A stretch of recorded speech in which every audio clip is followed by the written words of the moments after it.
Halo, kita ketemu lagi. Mari sekarang kita bahas tentang keterampilan ibu untuk membantu bayinya yang baru lahir untuk bisa menyusu. Ini sangat penting. Mungkin dulu dianggap otomatis semua orang bisa, ya. Oleh karena itu, kenapa kita harus menjelaskan ini? Karena penting sekali. Ruginya kalau sampai ibu kita nggak memberikan ASI itu, karena ada pikiran macam-macam lah, misalnya wah formula kan lebih keren, ya, wah kita kan nggak repot kalau pakai susu formula dan sebagainya ya. Itu maka kita penting sekali untuk menegaskan ini, ya. Jadi bayi yang tidak bisa dapat ASI itu ruginya sangat besar, baik pertumbuhan, kecerdasan, kemampuan, dan kecintaan, ya. Keimanan termasuk di situ. Nah, ya. Tetapi mendapatkan ASI itu untuk mamalia manusia ada tekniknya. Karena bayi kita adalah paling yang tidak berdaya, nggak bisa nyari sendiri tentunya, ya. Baik. Bayi kita belum mampu lah untuk melakukan itu karena lahir masih sangat tidak berdaya. Baik.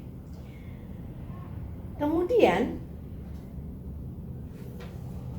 pabrik susu itu sendiri oleh Tuhan dan oleh alam semesta itu disediakan untuk manusia, untuk binatang mamalia itu ada di dalam tubuhnya, ya, di dalam tubuhnya.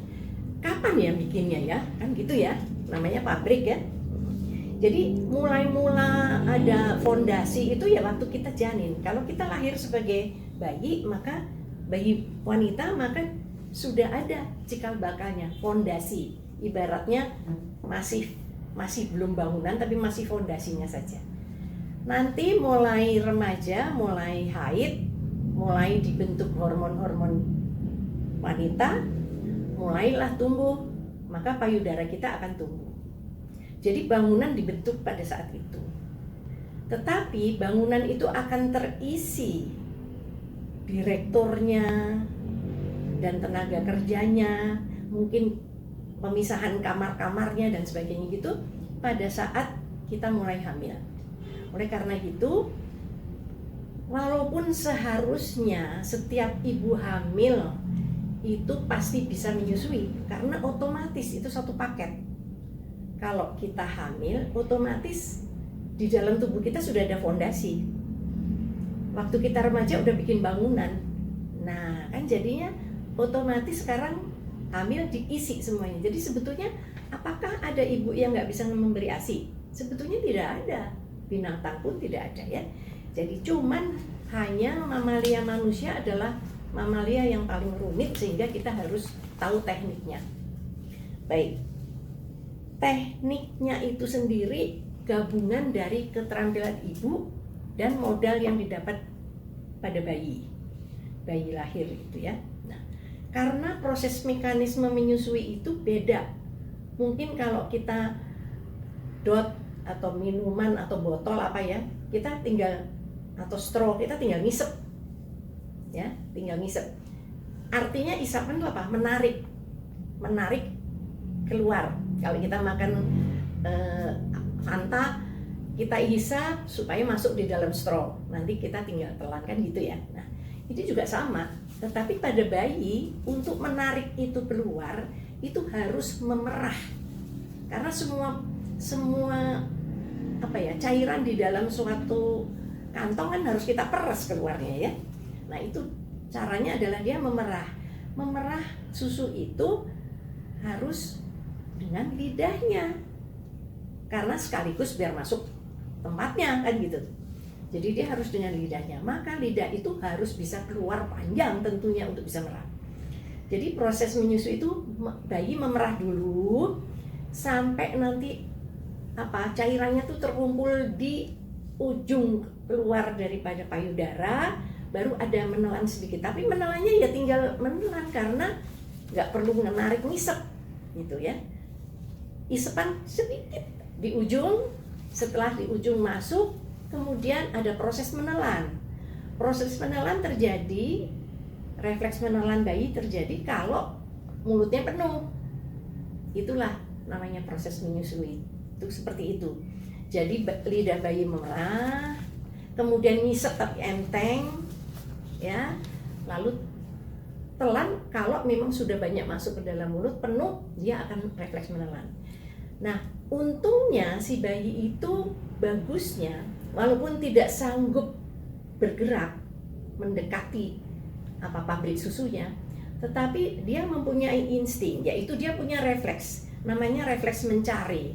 Jadi kalau dia disentuh-sentuh di daerah sekitar mulut, dia mulutnya akan buka dan nyari-nyari mana nih makanannya gitu ya. Jadi keuntungannya adalah bayi mempunyai refleks mencari dan mempunyai refleks menelan. Sedangkan ibu tentu harus memberikan ya namanya bayi harus harus mengeluarkan lidah bisa memerah, maka bayi itu harus memasukkan payudara sedalam-dalamnya ke dalam mulutnya baru bisa memerah dengan lidah. Oleh karena itu maka ibu harus pandai memposisikan bayinya dan melekatkan itu dalam arti supaya dia bisa memerah dan sampai proses menelan terjadi sehingga seluruh badan bayi itu sangat menempel pada tubuh ibu. Dan enaknya apa? Kalau kita ingin supaya minum itu enak, biasanya kita sedikit meluruskan leher kita, ya kan? Kita nggak bisa minum pakai gelas sambil nunduk, nggak bisa kan? Harus sedikit tengadah, ya. Itu pula yang bayi harus lakukan supaya nanti nelannya dia bisa. Nah, oleh karena itu memposisikan sangat penting. Sesudah memposisikan, melekatkan, ya. Memposisikan artinya bayi, karena bayi masih sangat ringkih, ibu harus gendong, jadi tangannya harus memeluk sampai bokong. Karena kalau cuma kepala doang di situ, kakinya, badannya nggak akan otomatis ngikut ya, akan tergantung-gantung. Jadi itu harus dipegang. Yang kedua, ibu harus meletakkan supaya bayi itu saling menghadap dengan badan ibu. Artinya perut sama perut ketemu gitu lah. Jadi perut sama ketemu, dan supaya nanti letaknya tepat, ibu harus memposisikan supaya hidung bayi, jadi bayinya menghadap ibu, termasuk kepalanya tidak nengok kiri kanan. Karena kita kalau menelan dengan sambil nengok kan nggak bisa ya, susah. Jadi bayi harus menghadap ke depan, tidak nengok kiri kanan. Kemudian sama ibu ditempelkan sehingga posisinya si hidung tuh ada di puting, supaya dia nanti deket sekali dengan lidah bayi, puting. Kemudian si bayi itu sendiri seluruh badannya harus ditopang, dilekatkan. Kalau perlu kakinya juga ikut ditempelin gitu ya ke tubuh itu. Itu adalah posisi yang paling baik. Jadi tanda bahwa ibu memposisikan dengan baik itu lihatlah, apakah putingnya dekat sama hidung. Yang kedua, apakah telinga sama lengan atas bayi satu garis lurus, karena kalau nengok-nengok nggak bisa kan. Nah, itu memposisikan. Yang kedua, setelah memposisikan, bayinya juga dia ada refleks mencari-cari kan, dia akan menemukan itu. Nah, menemukannya juga agak sedikit posisi tertentu karena tadi pengen meluruskan sedikit lehernya ya. Nah, jadi yang namanya bayi itu kalau bisa nangkepnya puting dari arah bawah gitu, sehingga waktu dia menjulurkan lidah dia bisa dapat memerah payudara ibu dari payudara bagian bawah. Jadi tanda pertama kalau melekat baik adalah dagunya bayi nempel di payudara. Nah, itu baru bagus. Berarti lidahnya bisa keluar panjang. Tanda yang kedua adalah bahwa bagian, kebetulan ibu tuh kan punya areola ya, daerah yang hitam di sekitar puting ya. Daerah hitam sekitar puting itu kalau bayi sudah masukin mulutnya, lihat apakah di bagian atas lebih kelihatan daripada bagian bawah. Dengan demikian maka kita tahu bahwa bayinya mengambil dari arah bawah. Karena bagian bawah yang lebih masuk dibanding bagian atas. Nah, itu udah tepat. Berarti lehernya pasti agak tengadah lah ya. Yang ketiga, kita harus lihat bibir. Bibirnya bayi itu harus, yang bawah terutama, harus ndower keluar. Sebab kalau bibirnya masuk ke dalam, berarti lidah nggak bisa keluar dong. Jadi bibir harus dilihat. Yang satu lagi untuk tanda situnya adalah mulutnya pasti harus terbuka lebar. Karena bentuk pabriknya itu sendiri kan kayak gunung gitu ya. Jadi kalau mau masuk dalam-dalam, mulutnya harus terbuka lebar dong. Nah, maka tanda perlekatan yang paling baik itu ada, gampangnya kita hitung 5 aja. 1, bahwa dagunya nempel di bawah, payudara bawah. 2, bibirnya ndower. Yang ketiga, areolanya yang bagian atas lebih kelihatan dibanding yang bawah. Yang keempat, mulutnya terbuka lebar. Berarti payudara dalam masuk. Nah, yang kelima ini boleh beberapa tambahan ya. Jadi nanti kalau waktu udah ngisep, nggak ada suara kecapan, itu nggak ada.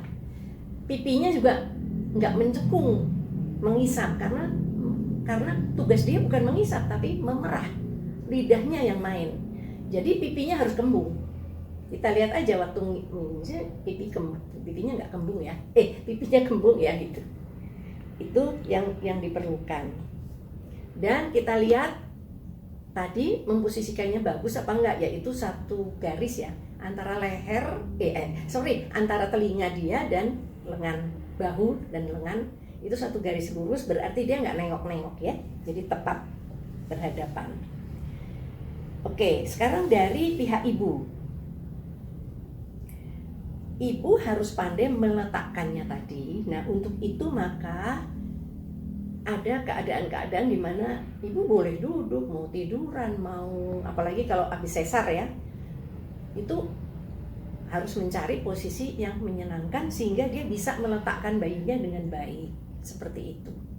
Jadi nanti minta dibantu ya sama perawat atau siapa, bagaimana meletakkan, memposisikan dan meletakkan bayinya. Suksesnya kalau bayi sudah dapat, itu kita akan dengar mulutnya kayak buka tutup kayak ikan gitu ya, karena lidahnya keluar untuk memerah gitu ya. Sehingga sesudah itu nggak ada suara karena nggak ada mengisap, sehingga suaranya tuh nggak ada. Justru yang ada cuma suara menelan ya. Suara menelan aja itu berarti bayinya dapat ASI ya, itu aja yang penting ya. Kemudian untuk memudahkan untuk memudahkan tadi apa sih gampangnya gitu ya, bayi itu juga selama menyusu tenang. Karena apa? Karena dia dapat. Kalau dia nangis rela bergerak-gerak itu berarti dia nggak bisa memerah. Maka kita harus lakukan.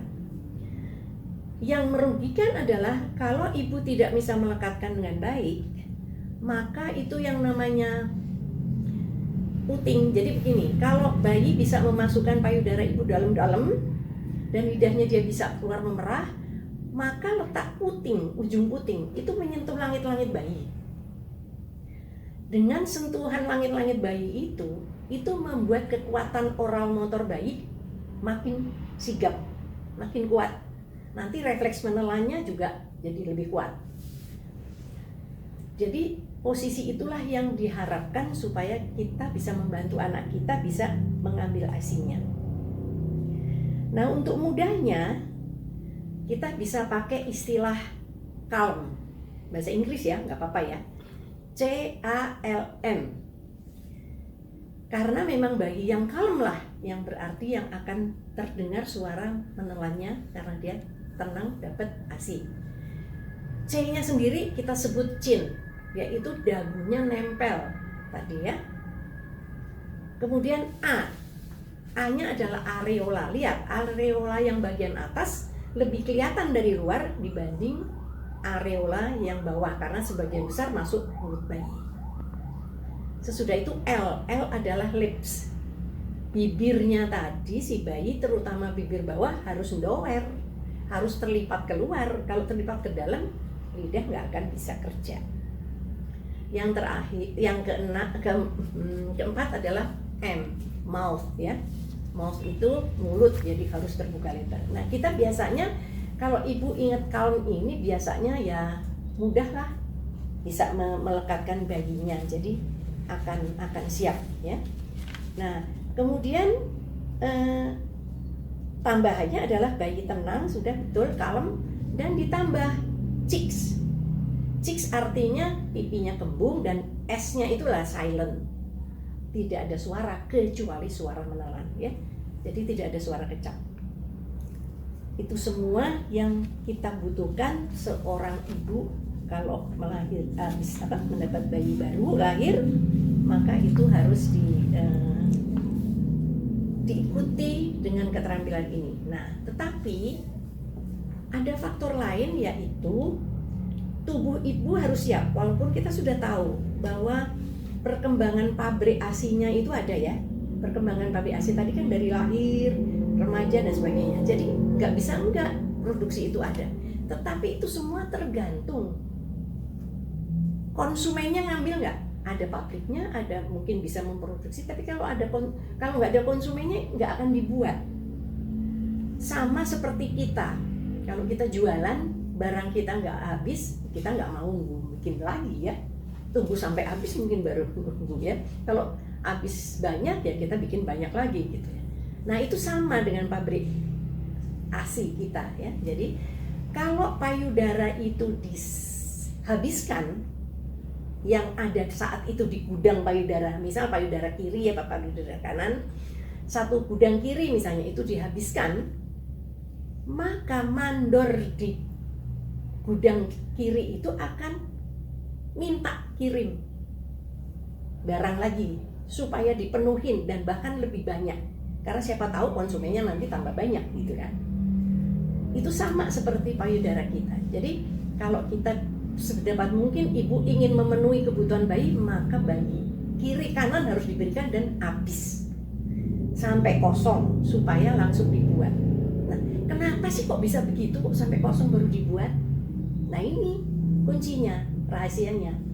Jadi di dalam ASI itu sendiri, si mandor yang tadi saya bilang, mandor si penjaga gudang itu sendiri ada di dalam ASI itu, berupa suatu senyawa protein yang sifatnya bisa menghambat hormon yang memproduksi ASI. Karena ASI itu sendiri, pabrik ASI itu tergantung oleh dua direktur yang penting. Sama kayak kita punya pabrik komoditi apapun, yaitu direktur produksi yang kita sebut hormon prolaktin, dan ada lagi direktur pemasaran, yaitu hormon oksitosin. Hormon ini sudah ada sebetulnya pada akhir-akhir kehamilan, sehingga dia udah siap akan melakukan pekerjaan. Tapi kalau nggak dirangsang kebutuhan, ya nggak bisa. Ya. Oleh karena itu, maka sampai hormon pemasaran itu penting, karena dialah yang mengeluarkan, sehingga ASI bisa ditarik keluar itu oleh hormon pemasaran, sedangkan produksi oleh hormon prolaktin. Itu semua tersedia. Nah, sekarang kalau hormon oksitosin yang perlu kita jaga, karena kalau oksitosin tidak lengkap, dia tuh hormon psikologis ya. Kalau dia tidak kuat, tidak bekerja dengan baik, ASI nggak bisa keluar. Hormon oksitosin itu adalah kunci dari kenapa ASI bisa keluar. Maka hormon oksitosin itu maunya happy. Jadi ibu tuh harus happy. Jangan dibikin stres, jangan dibikin tidak nyaman, jangan dibikin pikiran-pikiran negatif. Nah, kalau dia punya itu, maka oksitosin kerjanya nggak baik, atau dia nggak hadir, sehingga itu susah. Oleh karena itu diharap supaya ada. Nah, setelah sudah ada di gudang, karena dikeluarkan jadi berada di gudang. Di tiap gudang ada mandornya. Karena apa? Karena mandornya ada di dalam ASI itu sendiri. Kalau ASI mandornya itu mencegah supaya nggak dipanggil, oksitosin nggak datang dan prolaktin juga nggak kerja. Jadi nggak ada produksi baru yang dikirim ke situ. Nah, mandornya itu akan hilang. Si penghambat itu akan hilang kalau ASINya habis. Orang dia di dalam ASI itu kok, gitu ya. Jadi kalau ASINya habis, maka mandornya nggak ada. Jadi nggak ada yang menghalangi supaya dari sana akan datang membawa produksi baru.